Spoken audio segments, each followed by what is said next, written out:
In sim racing, a good set of pedals isn't just an upgrade. It's the foundation of every lap. Power, control, consistency, it all starts here. It's not the wheel, it's not the screen, it's your connection to the car. That's why the right brake pedal, especially one with a load cell, can completely change how you drive. It gives you the feedback and the confidence to push deeper, brake later, and find the rhythm that turns laps into performance.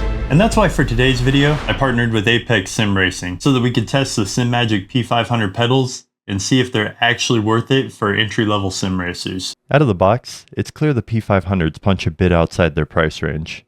The pedal base is constructed almost entirely of cast aluminum with no plastic anywhere that matters. It features multiple pre-drilled holes for adjustable pedal mounting and supports both under and through mount configurations. Whether you're working with a pre-drilled pedal deck or a T-slotted aluminum profile rig, there's a mounting option for it. On the back of the base, you'll find all the necessary connection points to either integrate seamlessly with your Simagic ecosystem or run them as a standalone setup via USB. You'll also notice 3 PHPR ports on the bottom, which provide easy access for haptic integration down the line. When we look at the pedals themselves, the construction across the throttle, brake, and optional clutch is clean and consistent. Even with the load cell integration into the brake, Simagic managed to conceal the internals behind a matching external design, giving all 3 pedals a uniform appearance. Each pedal pivots on a ball bearing system and uses an external cylinder housing for a very cohesive look.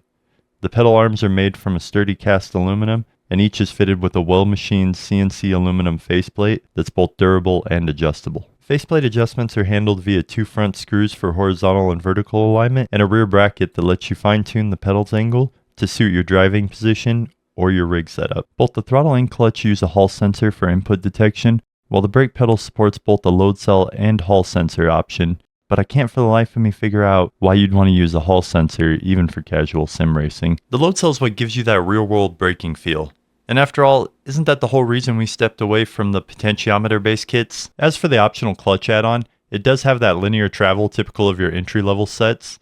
There's not a bite point, and the range is pretty limited. It's not really a deal breaker if you're sticking with a basic pedal set, and really, in modern sim racing, the clutch doesn't carry the same weight that it used to during the gated 6-speed days.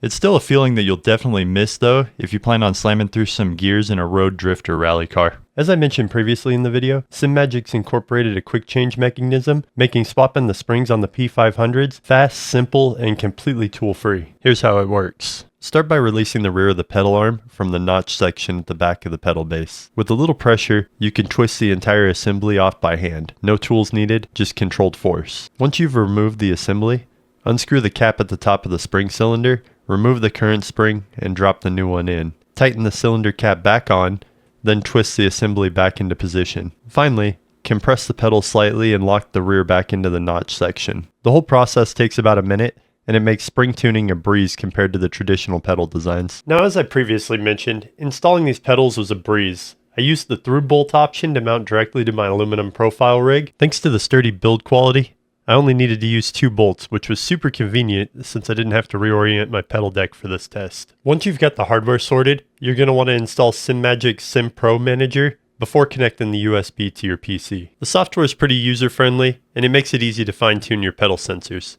Once connected, you just need to calibrate your pedals, and you're ready to go. Now, I've spent the last few weeks testing these pedals off and on, fine-tuning them, trying to get them just right. Out of the box, I felt like the throttle and the brake pedal were extremely soft, not nearly up to the performance I needed from them. But to Simagic's credit, they do include everything you need to fix that right inside the box. For tuning, I decided to go with the blue spring for the throttle. I felt that it gave the best combination of resistance and smoothness. Just overall, after testing a few different springs, I really like the pushback I get on my foot. For the brake pedal, I really wanted to go as stiff as I could to get as close to a GT3 or Formula 1 car as possible. So I used 2 of the brake nuts and the black spring, and that gave it probably the closest I was going to get to a nice firm brake pedal. And then for the clutch, I didn't really see much need to dial it in. I know it's not going to get where I really want it to be anyways, so for that, I just left the standard spring in it and didn't really make any adjustments at all whatsoever.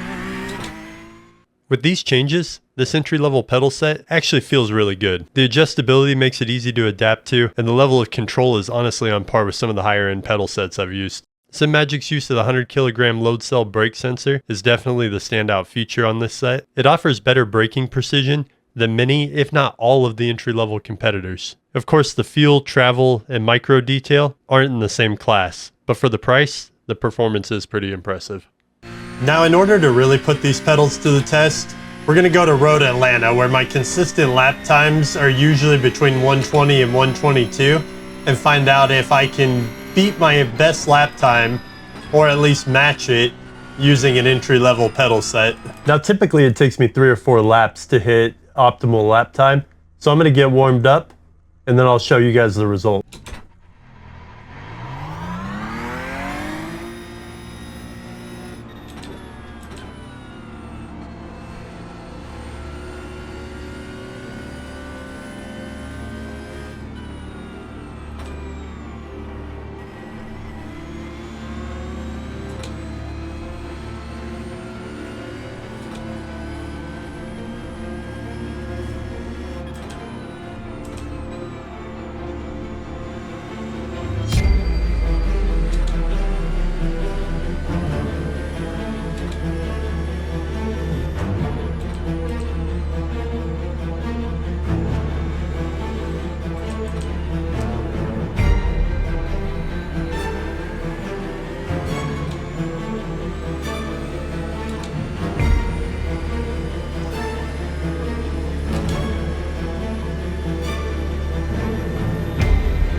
So in all fairness to Simagic and the P500s, I typically hit my optimal lap times during a more competitive environment, and I also failed to calculate for the new tire model that iRacing has, so that could have absolutely been a factor in why I was a few seconds off of my optimal lap time. That being said, the pedals actually do feel pretty good. I think that they're a step up above the Fanatec CSL pedals that I have previous experience with. And I think that with a bit of dialing in, I could absolutely extend beyond the current lap times I'm getting. In all the time I've been testing these, they've remained a pretty comfortable pedal. They're consistent throughout the entire test I've done. Long term, I think with the rubber nuts that I've placed inside of the brake pedal, that could actually, I could see those getting compressed over time and the pedal getting a bit softer. But outside of that, I think that they're ultimately a very reliable pedal, or at least seem to be consistent throughout the sessions I've tested them. Now, ultimately, I would say this might be the best set of entry-level pedals I've tested. For those of you looking to pick up a set of pedals for your first time, this is a great option to get into racing with. Now, for those of you that already have pedals and might be considering an upgrade, I would say do your homework, do some research, and decide what's best for you for your budget and the quality of the pedal. Now, I've also got a few other really exciting toys from Simagic that in the next video we're going to bolt onto the rig and take for a test drive. I'm also working on Cup Car 2.0. If you guys aren't familiar, make sure you guys go check out the video that's going to show at the end of this video so that you can see what Cup Car 2.0 is all about. And in the meantime, check out our sponsor, Apex Sim Racing. There's an affiliate link in the description. It helps support the channel. Also shows some love to Apex for being able to provide us with great gear. So make sure you hit that subscribe button, ring the bell, and I'll see you out on the track.